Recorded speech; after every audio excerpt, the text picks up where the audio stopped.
Assalamualaikum YouTube, ketemu lagi bersama saya Ivan Priyotomo di YouTube Ivan Exhibit. Dan ini adalah Honda Accord generasi ke-10 versi improvement 2022. Nah, apa saja perbedaannya dibandingkan versi non-improvement yang sudah saya review di Gias 2019 kemarin? Ikuti terus video reviewnya ya. Let's go!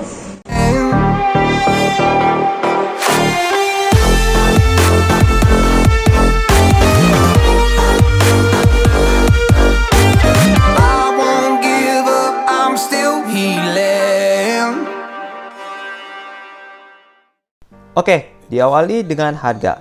Harga OTR Jakarta untuk Honda Accord generasi ke-10 versi improvement ini adalah Rp759 juta, yang artinya naik 10 juta dibandingkan versi pre-improvement, dikarenakan ada pajak baru dari pemerintah yang tidak diskriminasikan oleh mobil sedan lagi. Oke, sudah dibahas harganya. Yuk kita lihat detail eksteriornya ya.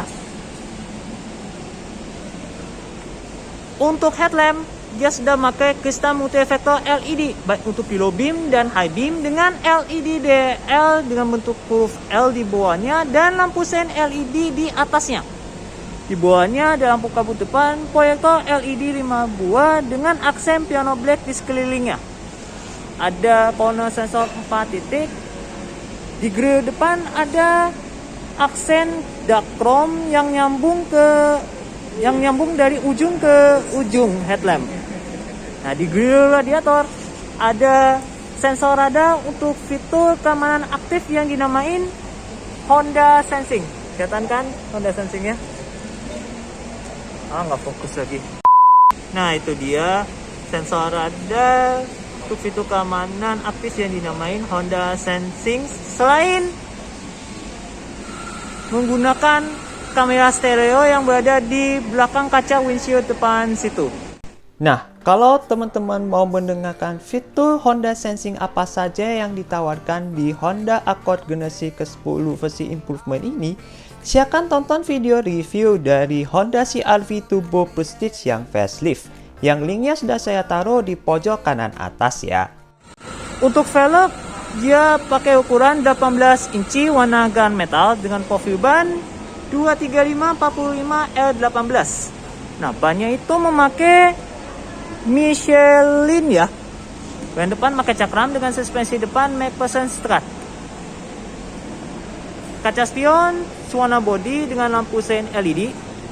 Ada list satin chrome di atas jendela. Untuk door handle model talik dengan kombinasi antara warna body di bawah dan chrome di atasnya, lengkap juga dengan akses mati model sentuh ya. Nah, di side skirt ada list chrome ya.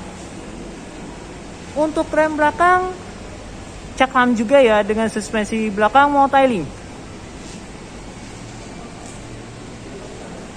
Untuk lampu belakang itu sudah LED bar untuk lampu senja. Nah, untuk lampu remnya itu di atas sini ya yang sudah titik-titik, kecuali di lampu sein dan di lampu mundunya itu masih menggunakan bohlam biasa. Ada reflektor, ada parkir sensor belakang 4 titik, ada 2 buah muffler cutter chrome. Nah, ini asli ya. Kenapa? Karena ada knalpotnya di dalam situ. Ada plat nomor LED dan kamera mundur. Ada lip spoiler yang terintegrasi dengan pintu bagasi. Ada defogger belakang, high mount stop lamp yang sudah LED, dan chuck pin antena. Serta ini desain belakang dari Honda Accord generasi ke-10 versi improvement 2022. Oke, yuk kita lihat mesinnya.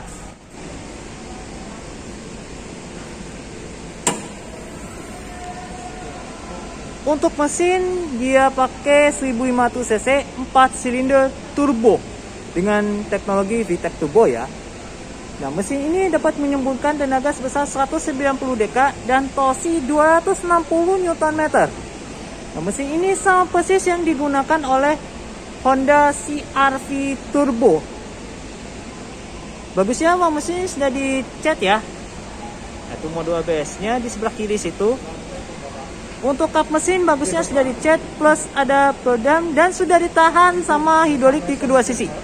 Nah, mesin ini disalurkan ke dua roda depan melalui transmisi CVT. Oke, yuk kita lihat interiornya. Untuk dotin depan dibautui dengan soft touch di atas, kulit di tengah dan di ames dengan jahitan asli tapi kobolnya plastik. Selain itu ada panel kayu doff yang terlihat realistik ya, meskipun ini palsu, dan list silver yang nyambung ke door handle di atas ini. Di atas ini ada Twitter, di tengah sini ada 2% memory settings untuk pengaturan bangku pengemudinya sudah elektrik. Dan itu ada pengaturan kaca spion dengan electric track.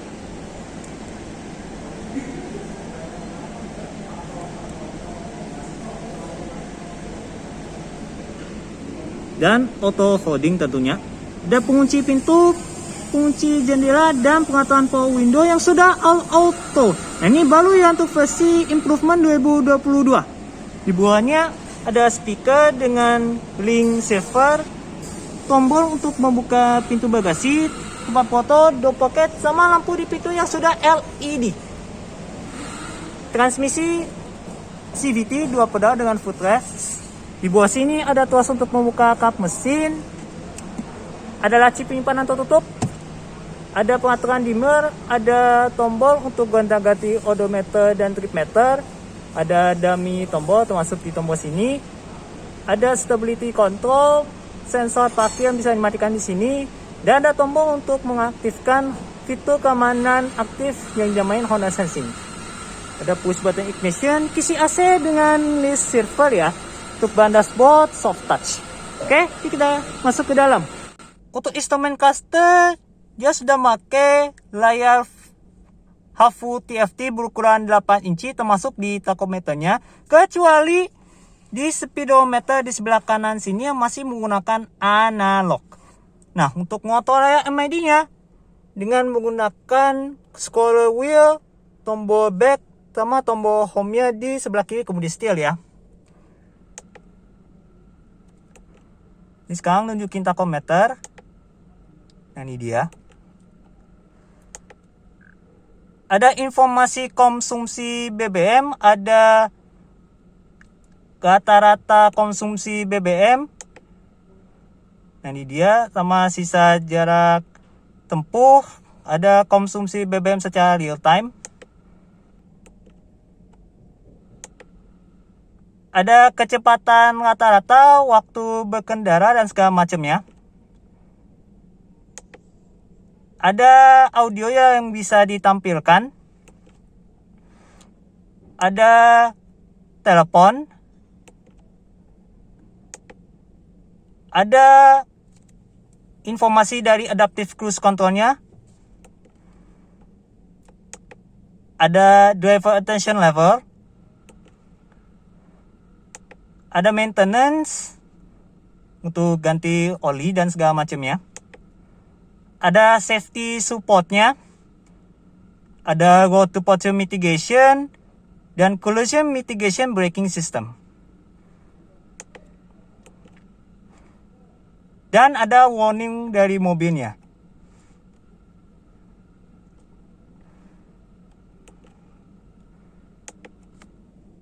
Setirnya 3 palang dibautui dengan kulit yang kerasa halus banget saat disentuh, dengan sport grip di 10 dan 2 dan aksen silver di sekeliling spoke. Ada bag di sisi pengemudi. Untuk airbag ada 6 ya sampai ke pilar untuk Honda Accord generasi ke-10 versi improvement 2022. Di kemudi setir, di sebelah kanan ada cruise control yang sudah adaptif yang bisa Anda atur jaraknya dengan mencet tombol ini. Sama ada tombol untuk nyala matiin lane keeping assist. Sedangkan di sebelah kiri ada audio steering switch lengkap juga dengan Bluetooth teleponi dan voice control. Sama ada pengaturan MID-nya yang sudah ditunjukin tadi. Di kemudi setir, di sebelah kiri ada pedal shift untuk menurunkan. Sama ada saklar wiper yang sudah auto yang bisa Anda atur tiap waktunya. Sedangkan di sebelah kanan ada pedal shift untuk menaikkan dan saklar lampu sein lampu utama yang terintegrasi dengan lampu kabut. Nah, canggihnya lampu utama itu sudah auto dan lampu senya itu sudah memiliki fitur one touch turn signal. Nah, di saklar lampu utama ada tombol untuk mengaktifkan Honda Lane Watch di layar head unit. Atau kalau Anda mengaktifkan lampu sen ke kiri. Untuk pengaturan setir manual dengan track tuas di sebelah kiri sini. Tapi pengaturannya lengkap, tilt dan teleskopik. Untuk head unit ini sudah terintegrasi ya dengan model floating kayak gini dengan layar sentuh berukuran 8 inci, mendukung USB, iPod, Bluetooth, Apple CarPlay, Android Auto dan memiliki 6 speaker. Nah, ini menu home screen-nya, ada phone, ada pengaturan sistem, ada pengaturan jam tanggal, bahasa, touch panel sensitivity, security, informasi dari softwarenya, dan Anda bisa reset ke factory settingsnya di sini. Ada pengaturan connection, pengaturan layar, Anda bisa ngatur brightness, kontras, dan black levelnya. Ada pengaturan suara, ada bass treble, balance fader, DTS neutral sound, dan lain sebagainya. Ada pengaturan mobil, ada TPMS, driver assist, dan segala macamnya lah. Ada pengaturan kamera juga. Ada FM, Bluetooth audio streaming, smartphone connection, ada trip komputernya, ada USB, ada AM, pengaturan jam, dan ada kompas. Tapi sayangnya nggak ada navigasi ya. Ada tombol hazard, ada kisi AC 2 buah di dashboard tengah dengan list server di sekelilingnya. Ada panel kayu yang terlihat realistik meskipun ini palsu yang kasa doff, dan list silver yang nyambung ke kisi AC sisi penumpang depan. Untuk AC dia sudah dual zone ya. Jadi di sisi pengemudi dan di sisi penumpang depan bisa set suhu AC-nya masing-masing. Dan kalau saya atur AC-nya, maka ambient light-nya di sekeliling dialnya ini berubah. Kalau saya panaskan, maka ambient light-nya diganti jadi warna merah. Dan kalau saya ngaturin yang temperatur yang paling dingin, ya ambient light-nya berubah jadi warna biru. Nah, AC-nya itu dengan alas semburan lengkap, ke kaca depan untuk defogger depan, sama ada defogger belakangnya juga. Ada wireless charging, ada port USB, dan power outlet mode bulat. Transmisi yang sudah aku bilang tadi CVT ya. Nah, kalau dengkulnya yang saya sentuh ini dibalut dengan soft touch ya, tapi nggak empuk-empuk amat sih. Dengan jahitan asli tentunya.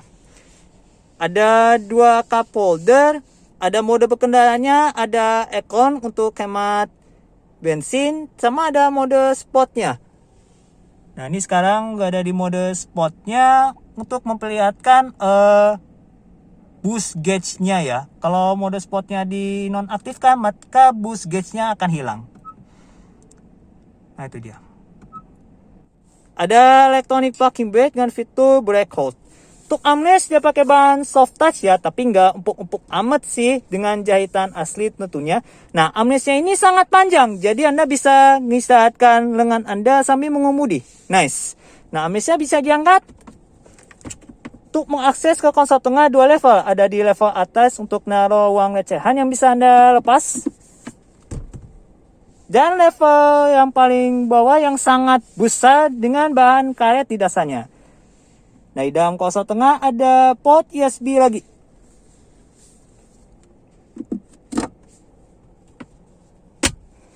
Untuk jok, dia pakai bahan kulit warna hitam dengan motif perforated di tengahnya dan jahitan asli. Beda ya. sama versi pre-improvement 2019 yang jok kulitnya ini warnanya beige. Begitu juga di dual trim ya. CPO tuh bangku depan dengan pengaturan ketinggian, hand grip mode retake. Nah itu tuh ada airbag di PLA, sun visor di sisi penumpang depan lengkap dengan kaca dan lampu. Ada tempat penyimpanan kacamata. Nah sak lainnya untuk mengontrol sunroof.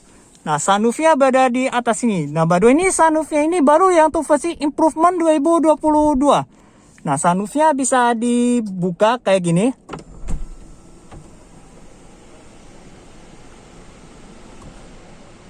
Dan bisa ditutup. Dan bahkan sunroofnya ini bisa dibuka secara ventilasi. Nah, kalau sinar mataharinya tidak menaik ke dalam kabin, Anda bisa tutup sunroofnya dengan shade ini. Ada lampu baca kiri kanan untuk bangku depan yang sudah LED untuk versi improvement 2022. Nice. Sun visor di sisi pengemudi lengkap juga dengan cermin dan lampu. Lengkap dengan hand grip mode retake. Ada bag di sisi penumpang depan. Untuk bahan dashboard tadi ya, bahannya soft touch.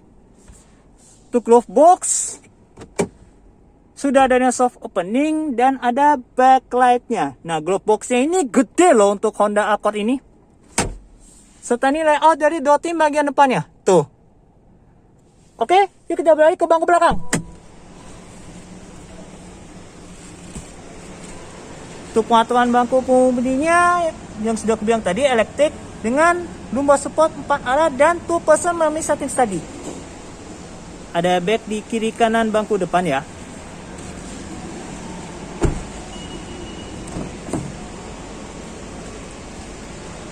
Jotin di belakang senada kayak pintu depan, termasuk ada bahan kulit sintetis di tengah dan di armrest dengan jahitan asli. Lengkap juga dengan panel kayu yang terlihat realistik meskipun ini palsu dan list server yang nyambung ke door handle sini.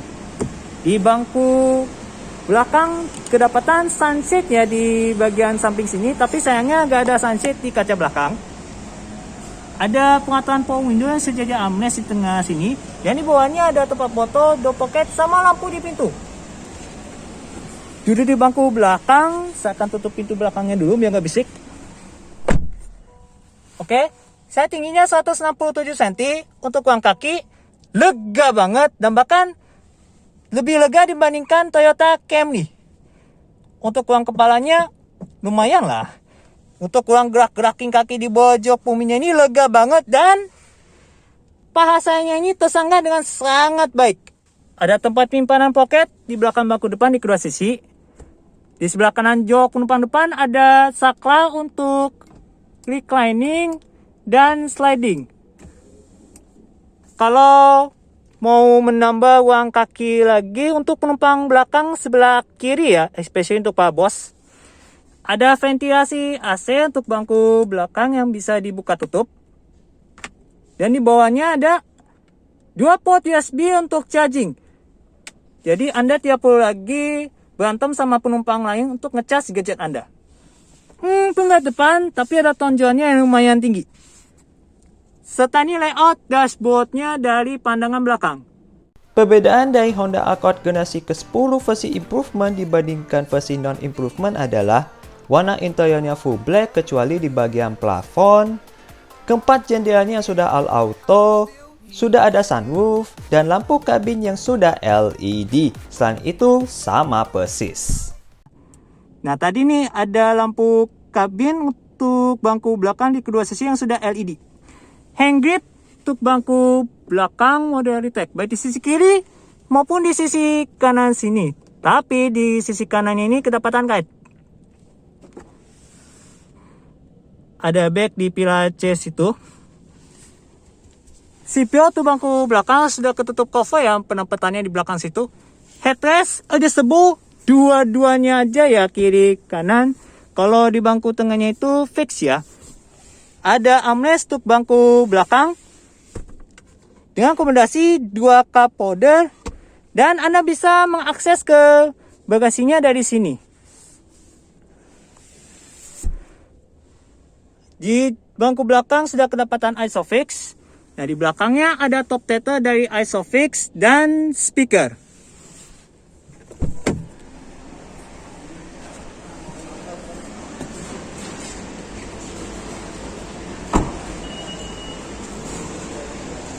Untuk membuka pintu bagasi, selain menggunakan tombol di door trim pengemudi, tinggal pencet tombol elektrik yang berada di atas plat nomor. Bagasinya kalau bangku belakangnya ditegakin, ini sangat luas ya, dan bahkan paling luas di kelas mid-size sedan. Lebih lega dibandingkan Toyota Camry ataupun Mazda 6. Nah, kalau mau nambah bagasi lagi, Anda bisa melipat bangku belakangnya dengan menarik tuas ini.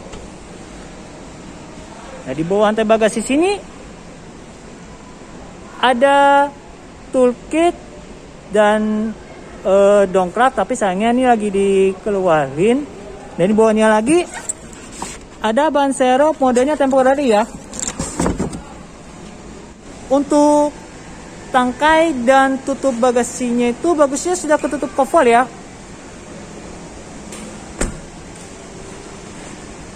Untuk tepatnya key mesin di sebelah kiri ya. Yang dianjurkan meminum oktan RON 91 ke atas. Ya, sejenis Pertamax atau Shell Super lah. Setelah ditarik tuas dari bagasi, tinggal ditarik dari dalam aja untuk melipat bangku belakangnya. Nah, ini dia. Sayangnya pelipatan bangku belakangnya itu harus full ya, nggak split 60-40 ya. Nah, pelipatan bangku belakang sampai lantai bagasinya itu hampir rata ya. Ada akses maki dengan model sentuh di pintu penumpang depan juga. Serta ini layout dashboardnya dari sisi penumpang depan. Tuh, pengaturan bangku penumpang depannya elektrik juga, tapi minus lumbar support 4 arah dan two person memory setting seperti yang ada di bangku pengemudi. Di sebelah kiri kaca spion ada kamera untuk fitur Honda Lane Watch ya. Oke teman-teman, demikian video review dari Honda Accord generasi ke-10 versi improvement 2022. Mohon maaf kalau misalnya ada kekurangan. Jangan lupa klik like kalau suka dengan video ini, komentar di bawah, share video ini ke teman-teman lainnya. Siapa tahu video ini bermanfaat untuk kalian semua. Serta subscribe channel Koneksi BNI plus nyalakan notifikasinya supaya teman-teman bisa tahu kalau ada video terbaru dari saya. Dan follow Instagram saya di @xb16. Terima kasih teman-teman dan sampai jumpa di video review selanjutnya. Wassalamualaikum warahmatullahi wabarakatuh. Stay healthy dan bye-bye.